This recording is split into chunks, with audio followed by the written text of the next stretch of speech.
Welcome to Bible quiz Kannada. ಹೆಚ್ಚಿನ ವಿಡಿಯೋಗಳಿಗಾಗಿ ದಯವಿಟ್ಟು ನಮ್ಮ ಚಾನಲನ್ನು ಲೈಕ್ ಮಾಡಿ, ಶೇರ್ ಮಾಡಿ ಹಾಗೂ ತಪ್ಪದೇ ಸಬ್ಸ್ಕ್ರೈಬ್ ಮಾಡಿ. ಈ ವಿಡಿಯೋದಲ್ಲಿ ಸರಿ ಅಥವಾ ತಪ್ಪನ್ನು ಗುರುತಿಸಿರಿ. ಮೊದಲನೇ ಪ್ರಶ್ನೆ, ಯೇಸು ಕ್ರಿಸ್ತನು ಬೆತ್ಲೆಹೇಮಿನಲ್ಲಿ ಜನಿಸಿದನು. ಸರಿ ಅಥವಾ ತಪ್ಪು ತಿಳಿಸಿರಿ.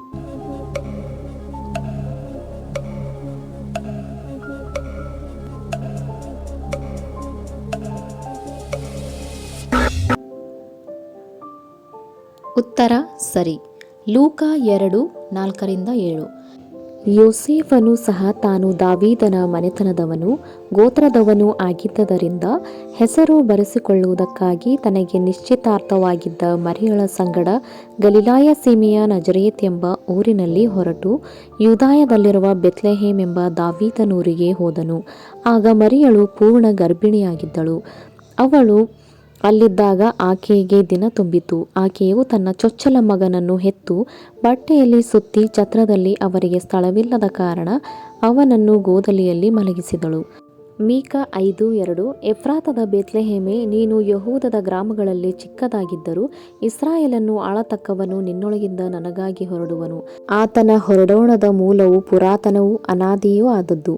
ಪ್ರಶ್ನೆ 2. ಕುರುಡನನ್ನು ಗುಣಪಡಿಸುವ ಮೂಲಕ ಯೇಸು ತನ್ನ ಮೊದಲ ಪವಾಡವನ್ನು ಮಾಡಿದನು. ಸರಿ ಅಥವಾ ತಪ್ಪು ತಿಳಿಸಿ.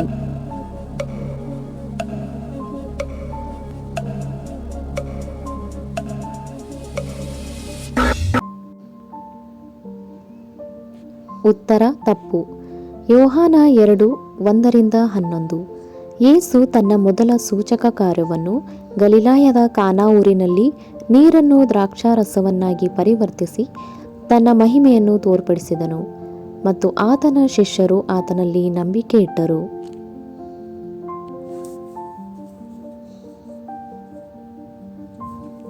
ಪ್ರಶ್ನೆ 3. ಯೇಸು ಗಲಿಲೈ ಸಮುದ್ರದಲ್ಲಿ ದೀಕ್ಷಾಸ್ನಾನ ಪಡೆದನು. ಸರಿ ಅಥವಾ ತಪ್ಪು ಗುರುತಿಸಿ.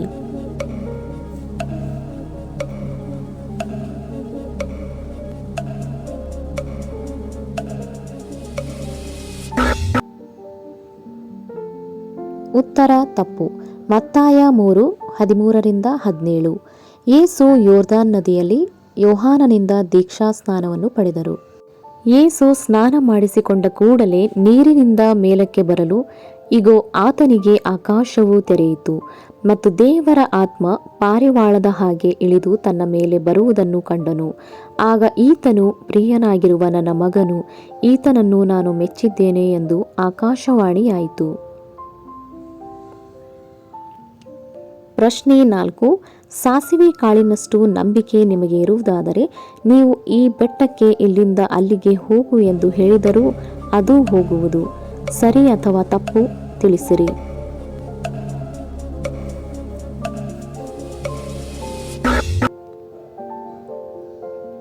ಉತ್ತರ ಸರಿ. ಮತ್ತಾಯ 17:20. ಸಾಸಿವೆ ಕಾಳಿನಷ್ಟು ಚಿಕ್ಕ ನಂಬಿಕೆಯೂ ಸಹ ಪರ್ವತಗಳನ್ನು ಚಲಿಸಬಲ್ಲದು ಎಂದು ಯೇಸು ಕಲಿಸಿದನು. ಇದು ದೇವರಲ್ಲಿ ನಿಜವಾದ ನಂಬಿಕೆಯ ಅಸಾಧಾರಣ ಶಕ್ತಿಯನ್ನು ವಿವರಿಸುತ್ತದೆ. ಸಾಸಿವೆ ಬೀಜವು ಚಿಕ್ಕದಾಗಿದ್ದರೂ ದೊಡ್ಡ ಸಸ್ಯವಾಗಿ ಬೆಳೆಯುತ್ತದೆ. ಸಣ್ಣ ಆರಂಭಗಳು ಹೇಗೆ ಗಮನಾರ್ಹ ಫಲಿತಾಂಶಗಳನ್ನು ನೀಡುತ್ತವೆ ಎಂಬುದನ್ನು ಸಂಕೇತಿಸುತ್ತದೆ. ಯೇಸು ತನ್ನ ಅನುಯಾಯಿಗಳನ್ನು ಅಚಲವಾದ ನಂಬಿಕೆ ಮತ್ತು ಅವನ ಮೇಲೆ ಅವಲಂಬನೆಯ ಮೂಲಕ ಅಸಾಧ್ಯವಾದುದನ್ನು ಸಾಧಿಸಲು ದೇವರ ಮಿತಿಯಿಲ್ಲದ ಶಕ್ತಿಯನ್ನು ನಂಬುವಂತೆ ಪ್ರೋತ್ಸಾಹಿಸಿದರು. ಪ್ರಶ್ನೆ 5. ಯೇಸು ಸೈತಾನನಿಂದ ಶೋಧನೆಗೆ ಒಳಗಾಗಿ 40 ದಿನಗಳನ್ನು ಅರಣ್ಯದಲ್ಲಿ ಕಳೆದನು. ಸರಿ ಅಥವಾ ತಪ್ಪು ಗುರುತಿಸಿ.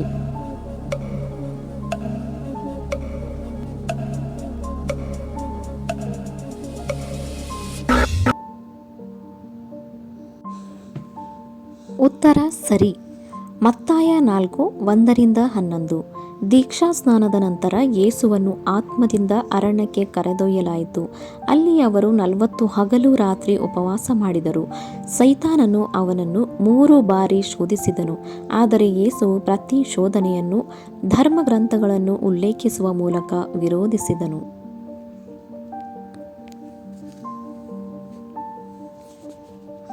ಪ್ರಶ್ನೆ 6. ಯೇಸು ತನ್ನ ಶಿಷ್ಯರಿಗೆ ಮಾತ್ರ ಪರ್ವತದ ಮೇಲೆ ಧರ್ಮೋಪದೇಶವನ್ನು ಬೋಧಿಸಿದನು. ಸರಿ ಅಥವಾ ತಪ್ಪು ಗುರುತಿಸಿ.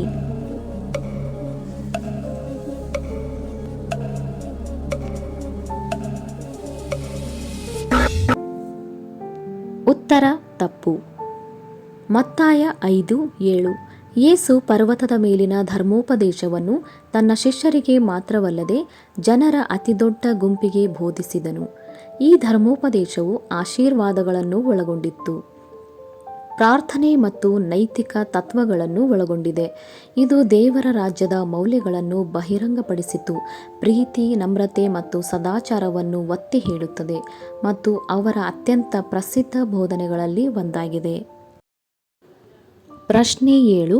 ನಾಬಾಲನು ದಾವೀದನಿಗೆ ದಯೆಯಿಂದ ಆಹಾರವನ್ನು ಕೊಟ್ಟನು. ಸರಿ ಅಥವಾ ತಪ್ಪು ಗುರುತಿಸಿ.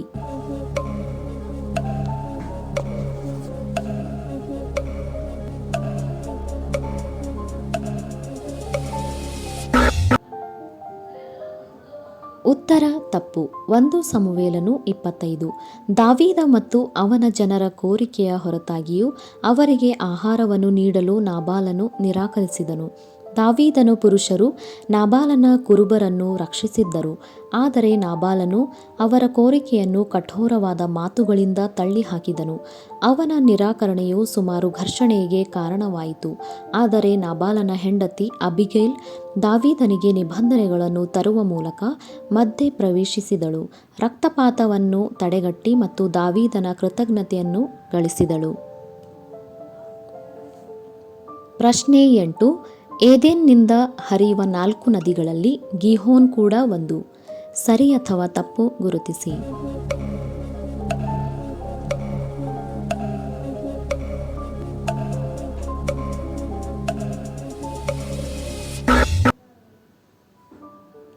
ಉತ್ತರ ಸರಿ. ಆದಿಕಾಂಡ 2:10-14. ಏದೆನ್ ಸೀಮೆಯಲ್ಲಿ ಒಂದು ನದಿ ಹುಟ್ಟಿ ಆ ವನವನ್ನು ತೋಯಿಸುತ್ತಿತ್ತು. ಅದು ಆಚೆ ಕಡೆಯಲ್ಲಿ ಒಡೆದು 4 ಶಾಖೆಗಳಾಯಿತು. ಮೊದಲನೆಯದರ ಹೆಸರು ಪೀಶೋನ್. ಅದು ಬಂಗಾರ ದೊರಕುವ ಹವೀಲ್ ದೇಶವನ್ನೆಲ್ಲ ಸುತ್ತುವುದು. ಆ ದೇಶದ ಬಂಗಾರವು ಶ್ರೇಷ್ಠವಾದದ್ದು. ಅಲ್ಲಿ ಬದೋಲಕ್ ಧೂಪವು ಗೋಮೇಧಿಕ ರತ್ನವು ಸಿಕ್ಕುತ್ತವೆ. ಎರಡನೆಯ ನದಿಯ ಹೆಸರು ಗಿಹೋನ್. ಅದು ಕೂಷ್ ದೇಶವನ್ನೆಲ್ಲ ಸುತ್ತುವುದು. ಮೂರನೆಯ ನದಿಯ ಹೆಸರು ಹಿದ್ದಿಕೇಲ್. ಅದು ಅಶ್ಶೂರ್ ದೇಶದ ಮುಂದೆ ಹರಿಯುವುದು. ನಾಲ್ಕನೆಯದು ಯೂಫ್ರಟಿಸ್ ನದಿ. ಪ್ರಶ್ನೆ 9. ನಿನವೆಯ ರಾಜನು ಗೋಣಿಚೀಲವನ್ನು ಹೊದ್ದುಕೊಂಡು ಬೂದಿಯಲ್ಲಿ ಕೂತುಕೊಂಡನು. ಸರಿ ಅಥವಾ ತಪ್ಪು ಗುರುತಿಸಿ.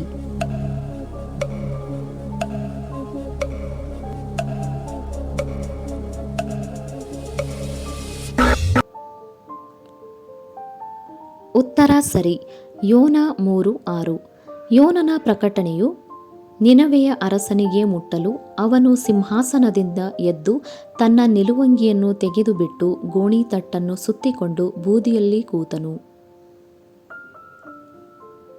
ಪ್ರಶ್ನೆ 10. ಏಲಿಯವರು ಸಾಯುವಾಗ ಅವರಿಗೆ 62 ವರ್ಷ ವಯಸ್ಸಾಗಿತ್ತು. ಸರಿ ಅಥವಾ ತಪ್ಪು ಗುರುತಿಸಿ.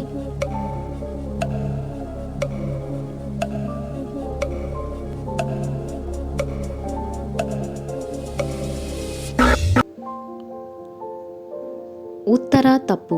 1 ಸಮುವೇಲನು 4:15-18. ಏಲಿಯು 98 ವರ್ಷದವನು, ಕಣ್ಣುಗಳು ಇಂಗಿ ಹೋಗಿ ಕುರುಡನಾಗಿದ್ದನು.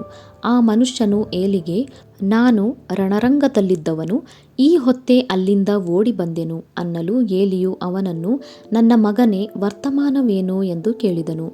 ಅವನು ಏಲಿಗೆ, ಇಸ್ರಾಯೇಲ್ಯರು ಫೆಲಿಷ್ಟಿಯರಿಗೆ ಬೆನ್ನು ತೋರಿಸಿದರು, ಮಹಾಸಂಹಾರವಾಯಿತು.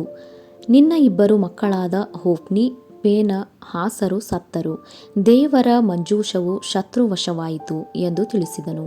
ಮುದುಕನು ಸ್ಥೂಲಕಾಯನೂ ಆದ ಏಲಿಯು ದೇವರ ಒಡಂಬಡಿಕೆಯ ಮಂಜೂಷದ ವರ್ತಮಾನವನ್ನು ಕೇಳಿದೊಡನೆ ಪೀಠದಿಂದ ಹಿಂದಕ್ಕೆ ಬಾಗಿಲಿನ ಕಡೆಗೆ ಬಿದ್ದು ಕುತ್ತಿಗೆ ಮುರಿದು ಸತ್ತನು. ಅವನು ಇಸ್ರಾಯೇಲರನ್ನು 40 ವರ್ಷ ಪಾಲಿಸಿದನು. ಈ ವಿಡಿಯೋ ನೋಡಿದ್ದಕ್ಕಾಗಿ ಧನ್ಯವಾದಗಳು.